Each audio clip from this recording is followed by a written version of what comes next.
सभी लोग हाथ जोड़ लो। अध्याय 4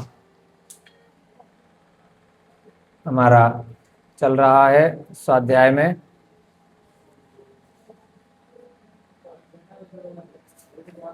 धर्म परीक्षा ग्रंथ का स्वाध्याय हम लोग कर रहे हैं। सभी लोग हाथ जोड़ करके सबसे पहले मंगलाचरण करेंगे। मंगलम भगवान वीरो मंगलम गौतमो गणी मंगलम कुंद कुंदाध्यो जैन धर्मोस्तु मंगलम सर्वमंगल मांगल्यम सर्वकल्याणकारकम ध्यानं सर्वधर्माणां जैनं जयतु शासनं जैनं जयतु शासनं जैनं जयतु शासनं। जय बोलिए देवादिदेव प्रथम तीर्थंकर आदिनाथ भगवान की, अंतिम तीर्थंकर महावीर भगवान की।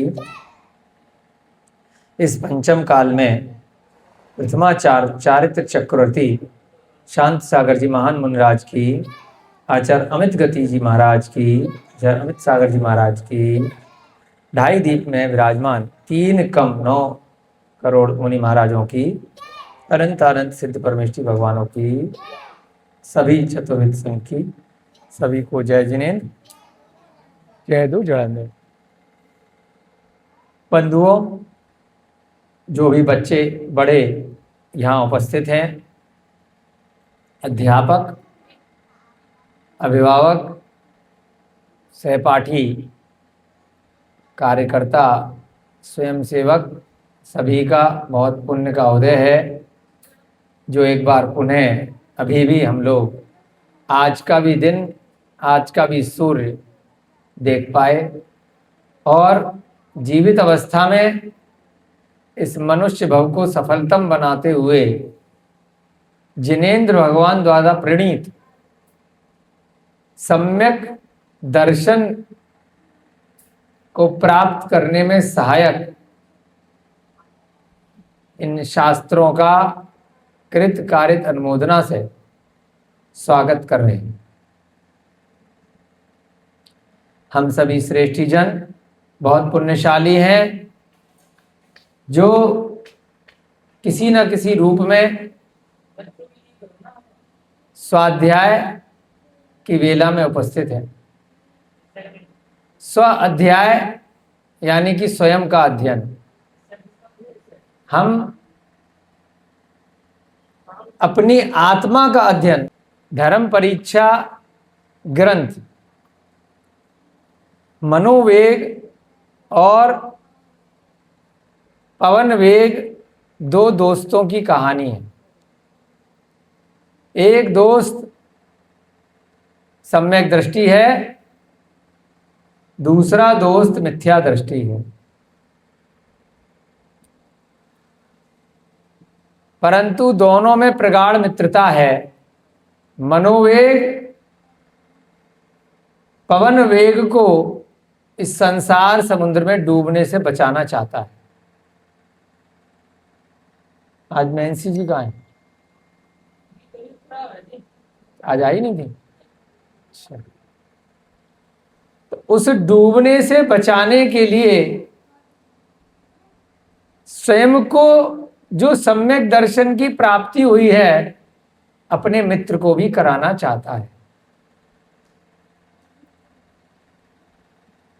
केवल सुनने से, पढ़ने से, समझने से काम नहीं चलता। अंतरात्मा से उस पर विश्वास करना बहुत जरूरी है। बहुत सारी बातें हम लोग देखते हैं, सुन भी लेते हैं और कई बार मजबूरी में वह कार्य भी हमें करना पड़ जाता है, परंतु अंदर से उस पर जरूरी नहीं है कि हम उस पर विश्वास करें।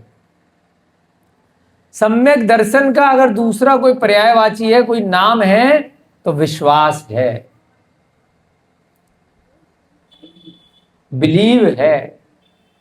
अंग्रेजी में बोलते हैं बिलीव, ट्रस्ट है, आस्था है,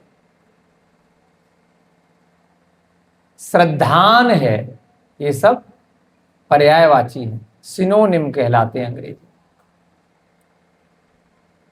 सच्चा, सम्यक माने सच्चा। सम्यक के साथ जब दर्शन लग गया तो सच्चा दर्शन, सच्चा दर्शन, सच्ची दृष्टि, सच्ची अनुभूति, सच्ची अभिव्यक्ति, सच्चा अनुभव। तो सच्चा सत्य का अनुभव कब होगा? जब पूरी तरीके से विश्वास हो। पहले भी कई बार आपको उदाहरण दिया है कि एक बच्चा है कि यही मेरे माँ बाप हैं, उसके पास कोई सबूत नहीं है क्योंकि उसे ध्यान ही नहीं। वह गर्भ से जन्म लिया है मां के और इस संसार में आया है, परंतु उसने बहुत सारे लोगों की बातों पर विश्वास किया है कि ये मेरे माँ बाप हैं। बहुत सारे ऐसे लोग भी होते हैं जो गोद लिए जाते हैं या गोद दे दिए जाते हैं, उनके माता पिता कोई और होते हैं और पालन करने वाला कोई और होता है।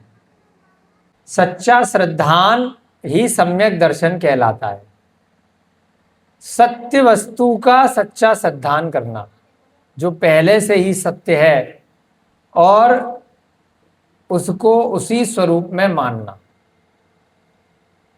अगर किसी असत्य बात की प्रसिद्धि हो रखी है, सारा जगत वह बात मान रहा है, बहुत फेमस हो गई है कोई बात, परंतु आपका दिल गवाही नहीं दे रहा कि बात सत्य है। अरिहंत भगवान ने अपनी दिव्य ध्वनि में अगर उस बात को विपरीत बताया है, कुछ अन्य ही उसका निरूपण किया है, भले ही पूरा की पूरा संसार वर्तमान में जो भी हमारे आसपास के लोग हैं, जो भी प्रचार हो रहा है अलग अलग माध्यमों से, वह कुछ और कह रहा है, और जिनवाणी जिनेन्द्र भगवान की वाणी कुछ और कह रही। तो सच्चे सम्यक दृष्टि का स्वरूप क्या कहता है कि जो जिनेन्द्र भगवान ने कहा है वह सत्य है। उस पे विश्वास करना, उसकी परीक्षा करना, उसका विश्लेषण करना, उसका परीक्षण करना। अगर जिनेन्द्र भगवान की वाणी आपकी परीक्षा में उत्तीर्ण होती है, उसके बाद सम्यक ज्ञान, सम्यक चारित्र स्वरूप रत्नत्रय को ग्रहण करना। सम्यक दर्शन सम्यक ज्ञान के माध्यम से ही होता है। जब तक किसी चीज की जानकारी नहीं होगी, शोध नहीं करेंगे, तब तक सम्यक दर्शन होना संभव नहीं। जब तक जानकारी के बाद शोधन से बोधन ना हो जाए, शोध से बोध की ओर व्यक्ति ना पहुंच जाए, बुद्धि में वह चीज ना आ जाए।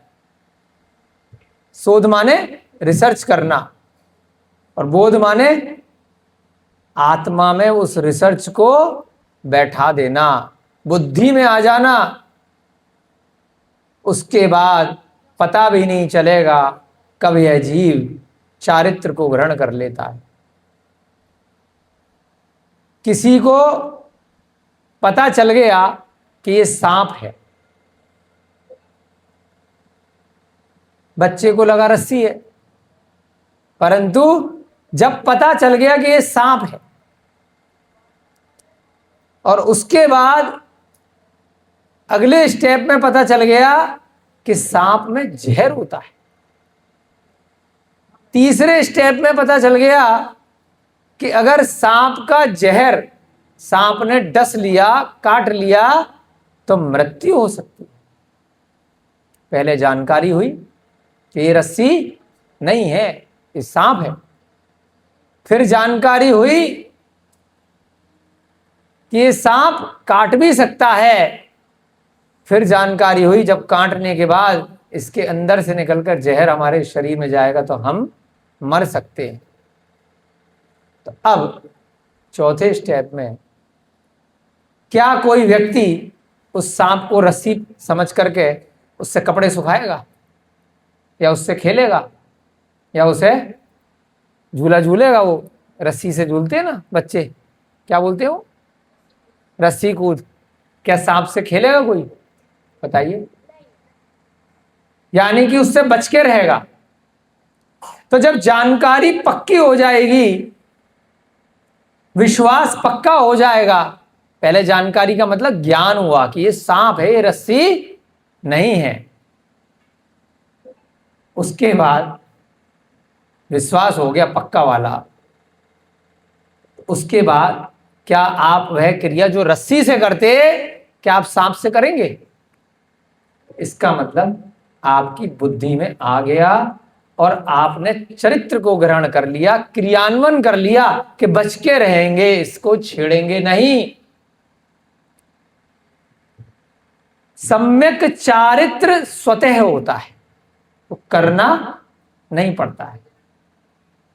जैसे ही जानकारी हो गई और विश्वास हो गया तो आप अपने आप उससे बच के रहेंगे। अग्नि है, जानकारी हो गई कि भैया ये आग है, ये पानी नहीं है, ये ट्यूबलाइट नहीं है। ट्यूबलाइट में भी रोशनी होती है, आग में भी रोशनी होती है। ये बल्ब नहीं है, ये अग्नि है। किसी ने बताया, जानकारी हो गई, आपने चेक कर लिया कि हाँ इससे कागज जल रहा है, इससे कपड़ा जल रहा है ना? क्या हो गया? विश्वास हो गया। तो क्या आप उसमें हाथ डालेंगे? बताओ, नहीं डालोगे ना। तो जैसे ही आपने उसमें स्वयं को जलाना बंद कर दिया तो वो चारित्र हो गया, कैरेक्टर हो गया, यानी कि क्रियान्वयन हो गया। चारित्र का तात्पर्य क्या है? कोई क्रिया करना। जैसे ही पता चल गया कि मेरे जीव ने, मेरी आत्मा ने मेरे इस शरीर के माध्यम से इस भव में अगर कोई पाप करा, रात्रि भोजन किया, मांसाहार का सेवन किया, आलू खाया, प्याज खाई, लहसुन खाया, जमीकंद खाया, अभक्ष भोजन किया, मुर्गा खाया, अंडा खाया, बहुत सारी चीजें अगर मैंने खाई, ये क्या थी?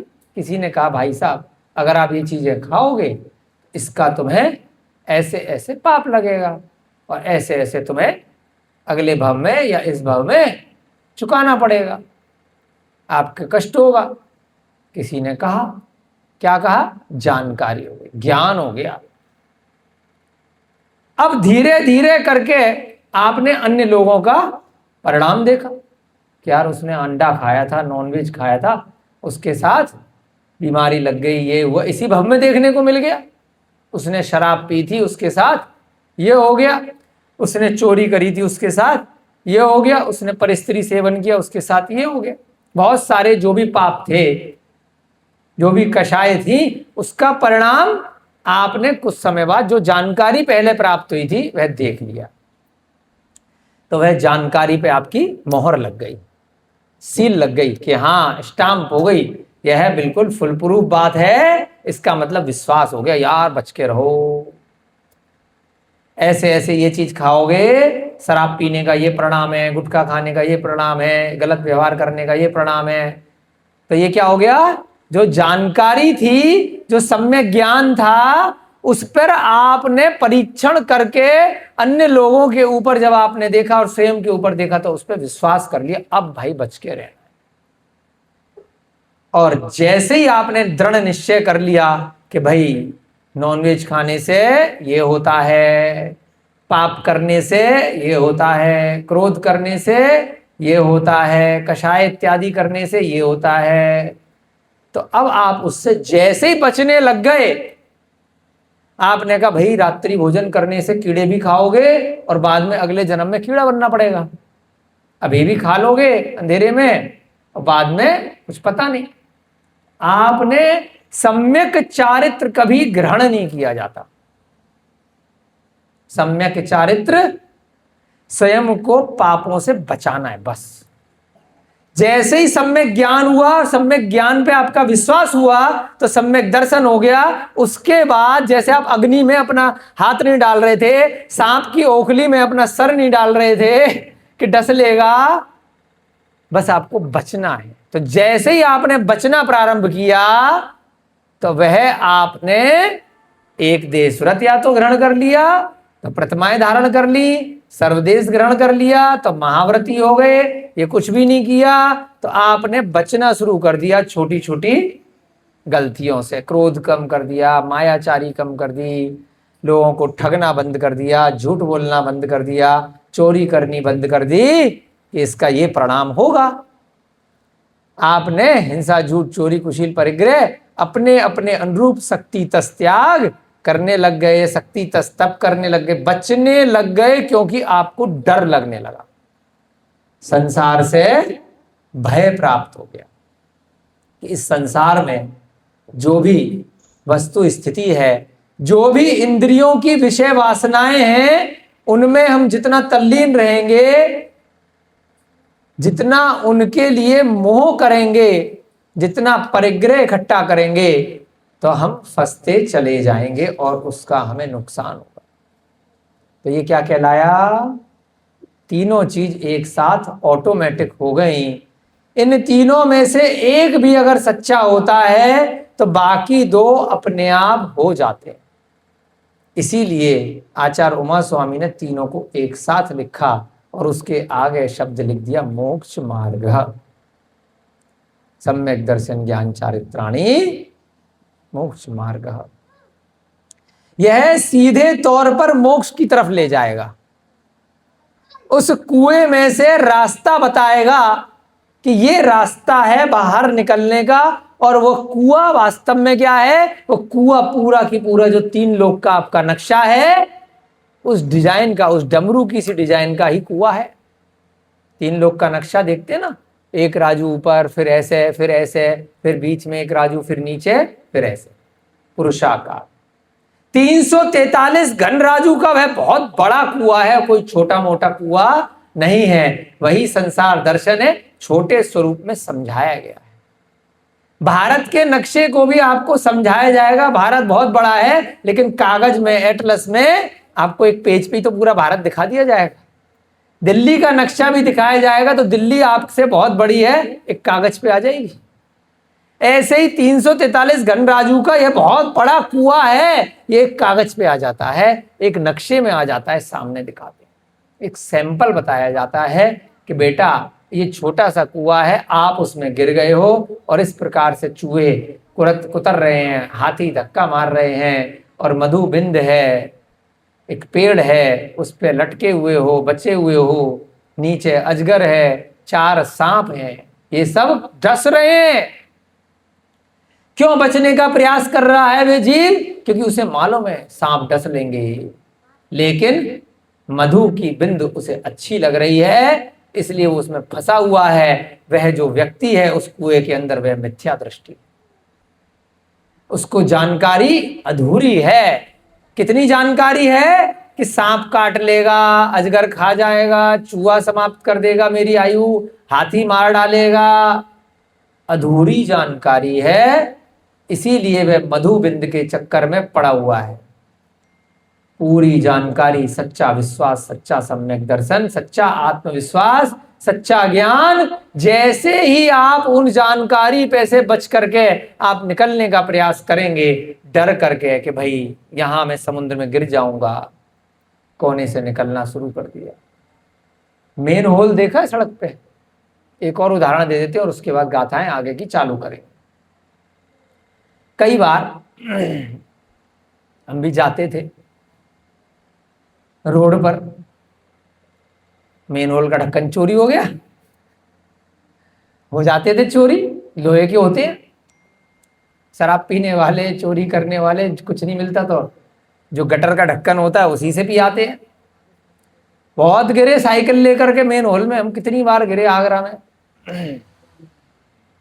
है ना। सीधे, अरे कल तक तो था इसलिए ध्यान था कि भैया सीधे रास्ता है, आज रात में चोरी हो गया तो सुबह गए तो धड़ाम, साइकिल का पहिया हवा में, आप ऊपर, दो टांग ऊपर। बहुत बार बहुत लोग मेन होल में गिरते हैं, अक्सर होता है सबके साथ। भव एक जन्म में बच्चों के साथ, बड़ों के साथ एक ना एक बार तो ऐसा होता है, मेन होल में या नाले में या कहीं पैर ऐसे गड्ढे में गिर गया, होता है अक्सर। एक बार पता चल गया कि मेन होल है, इसमें गिर करके पैर में चोट लग जाएगी, सर में चोट लग जाएगी, हाथ दोबारा जाओगे क्या? बच कर के रहोगे कि भैया ये गड्ढा है, नाला है, पानी भरा हुआ है, डूब जाएंगे, मर भी सकते हैं, घायल हो जाएंगे, तो बचना है। बस वो जो बचना शब्द है ना, वही सम्यक चारित्र, और कुछ नहीं। वह जो गड्ढा है, वह गड्ढा आपको संसार समुद्र में ले जा रहा है, गंदगी में ले जा रहा है, चोट लगा रहा है, आपकी मृत्यु कर सकता है। उससे बच के रहना रे बाबा, बच के रहना रे। वह बचना जो शब्द है, वही सम्यक दर्शन के बाद, सम्यक ज्ञान के बाद जो अंतिम शब्द आता है, चारित्र। हमने 10 साल से इस चीज पे बहुत चिंतन किया है कि चारित्र क्या ग्रहण करना पड़ता है। नहीं, चारित्र अपने आप होता है, स्वतः होता है। जैसे ही आप डरने लग जाओगे तो चारित्र ग्रहण हो जाएगा। जैसे ही आप बचने लग जाओगे कि मैंने ये खाया और इसके अंदर इतने जीव अंदर गए, मैंने ये बोला और इतनी हिंसा का आश्रम मुझे लग गया, मैंने ये कषाय करी तो मेरी आत्मा में इस प्रकार से कर्म आकर के चिपक गए। चुंबक की तरह होते हैं, चुंबक, मैग्नेट की तरह। इस संसार में 343 घनराजू में जिस प्रकार से जीव राशि ठसाठस भरी हुई है, उसी प्रकार से उद्गल का द्रव्य भी ठसाठस भरा हुआ है। कर्म वर्गणाएं, कर्म परमाणु पुद्गल होते हैं, दिखाई नहीं देते। जैसे भाव होते हैं जीव के, जैसे परिणाम होते हैं, वो आकर के आत्मा में चिपक जाते हैं, और धीरे धीरे करके जब उनकी आयु आती है, जब उनका समय आता है, तब वो उदय में आते हैं और वो सुख और दुख की अनुभूति इस शरीर के माध्यम से देते हैं। कर्मों का आश्रम और बंध हो जाता है। जिस प्रकार से किसी बीज को हमने खेत में डाला, नींबू का बीज डाला, पानी भी वही दिया, मिट्टी भी वही है, वायुमंडल भी वही है, परंतु है कुछ समय बाद, 2, 4, 6 महीने बाद, 1 साल बाद क्या देगा? नींबू देगा। उसकी पत्तियां अलग होंगी, उसके फूल अलग होंगे, उसका फल अलग होगा। उसी के पड़ोस में आपने आम की गुठली डाली, उसको भी वही पानी, वही खाद, वही वायुमंडल, वही मिट्टी है। वो 1-2 साल बाद नींबू नहीं देगा, वो क्या देगा? आम देगा। तो कैसे उसकी पत्तियां अलग हुई, उसका तना अलग हुआ? कैसे हुआ? जबकि खिलाए पिलाए तो सेम था। उसने पुद्गल परमाणु, उस आम के पेड़ ने इस 343 घन राजू के संसार से, आम के पेड़ ने आम वाले परमाणु ग्रहण करे, आम के कर्मों का आश्रय किया, और नींबू के पेड़ ने नींबू के परमाणु ग्रहण करे। और ऐसे ही हम सब जीव हैं, जैसे हमारे भाव होंगे वैसे ही हम इस संसार से परमाणुओं को, उद्गल वर्गणाओं को ग्रहण करेंगे। और उसके बाद जैसे वहां पर फल नींबू का या आम का दिया था, वैसे ही हमारे अंदर जो फल आएगा बाद में उदय कहलाएगा, विपाक कहलाएगा। उस सुख और दुख उसके हिसाब से, जैसे हमने पहले परमाणुओं को ग्रहण किया है, जैसे कर्म वर्गणाओं को ग्रहण किया है, उसके अनुरूप हमें कष्ट होगा या हमें सुख की अनुभूति होगी। साता वेदनीय कर्म या असाता वेदनीय कर्म हमारे ऊपर उस प्रकार से भविष्य में आएंगे।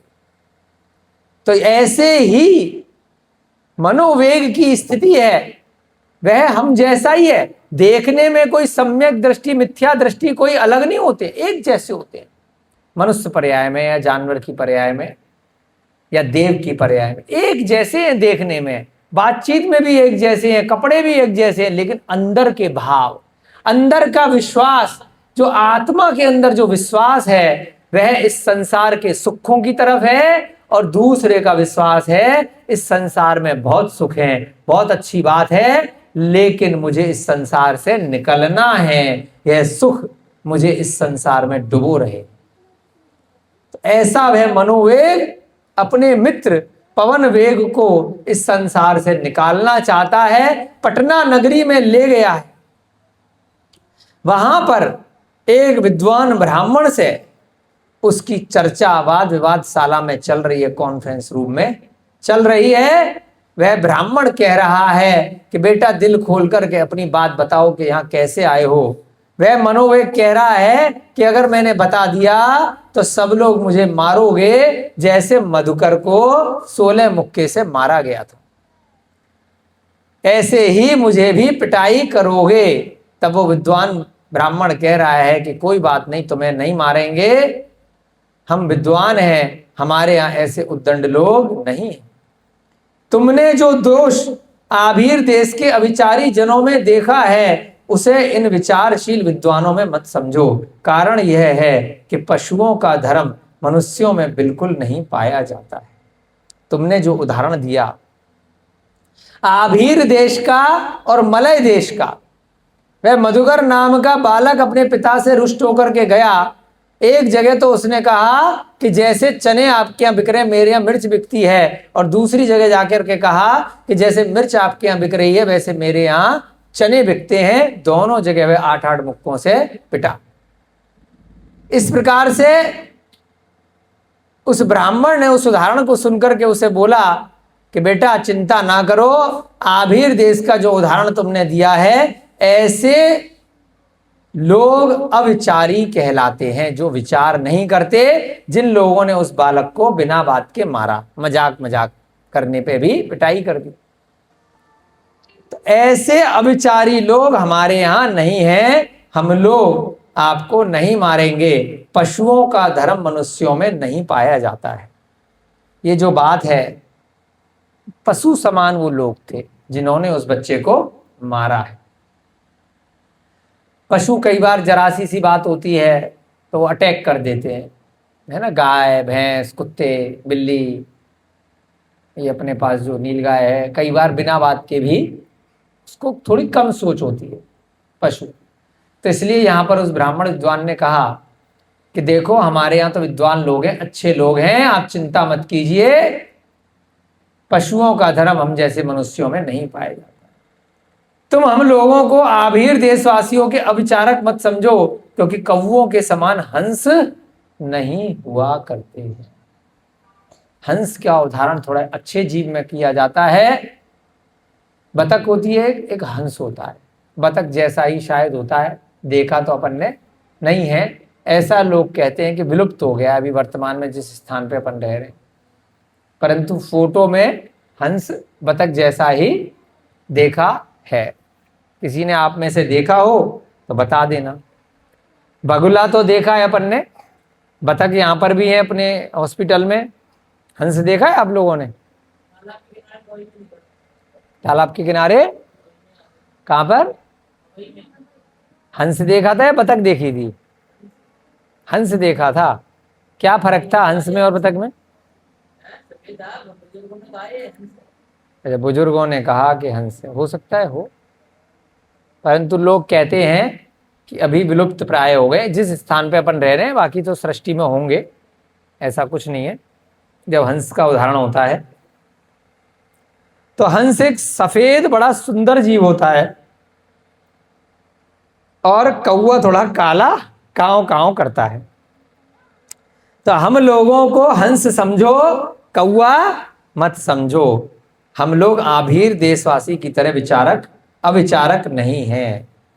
हे भद्र, यहाँ पर सभी ब्राह्मण नीति में अतिशय चतुर और योग्य अयोग का विचार करने वाले हैं, इसलिए तुम किसी प्रकार की शंका न करके अपनी अभीष्ट बात को कहो।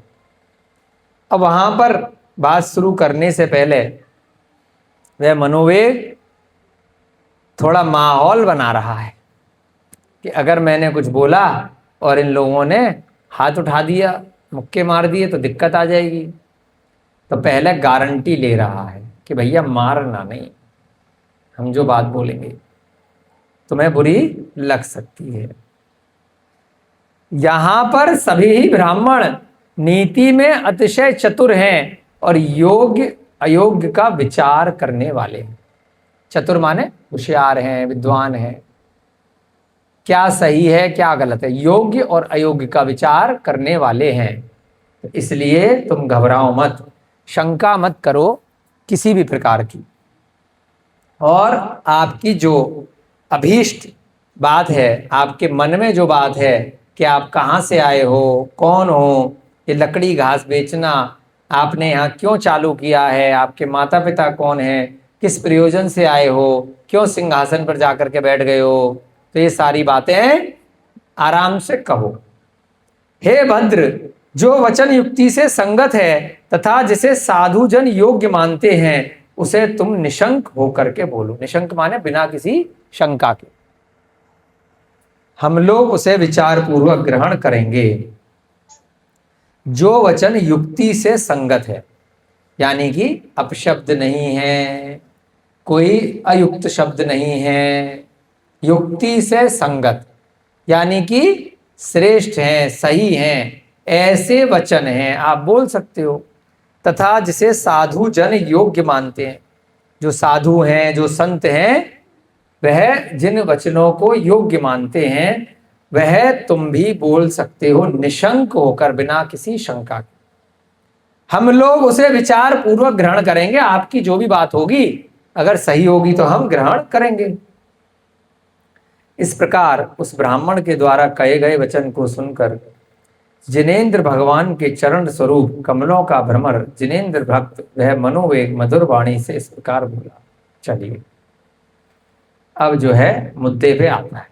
अब इस लाइन में क्या बोला कि वह मनोवेग जिनेंद्र भगवान का भक्त है, सच्चा सम्यक दृष्टि है, जिनेंद्र भगवान के चरण रूप कमलों का भ्रमण। कितना बढ़िया उदाहरण दिया, जिनेंद्र भगवान के चरण रूप कमलों का भ्रमर। भ्रमर माने भौरा, कमल पे आके भौरे बैठते हैं ना।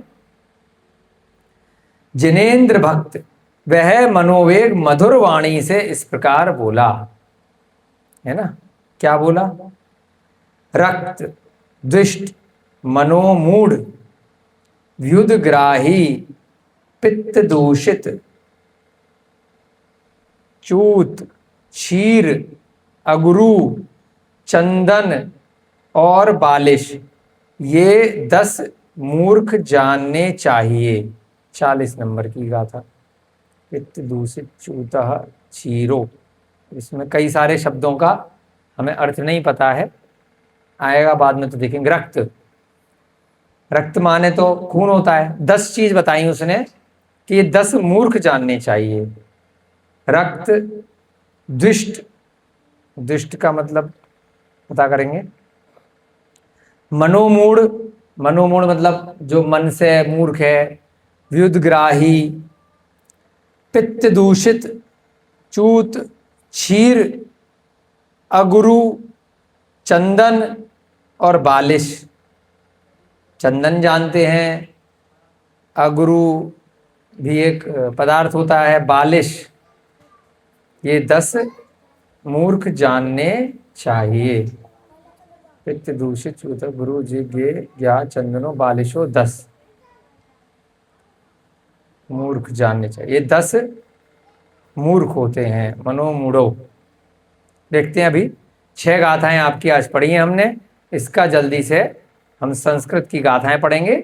आज थोड़ी लेट कक्षा चालू हुई, थोड़ा सा आपका लाइट वगैरह की दिक्कत थी। माश क्या सीर विचार, ये आपकी 40 गाथाएं हो गई हैं आज। संस्कृत में पढ़ेंगे, फिर कल देखेंगे ये 10 मूर्ख कौन कौन से हैं, आगे विश्लेषण इसमें किया गया होगा। माँ ज्ञासीर विचाराणम दोष मेसु विचारिषु पशूनाम जायते धर्मो मानुषेषु न सर्वथा। मां ज्ञासीर विचाराणम दोषमेषु विचारिषु पशूनाम जायते धर्मो मानुषेषु न सर्वथा। मां माने नहीं,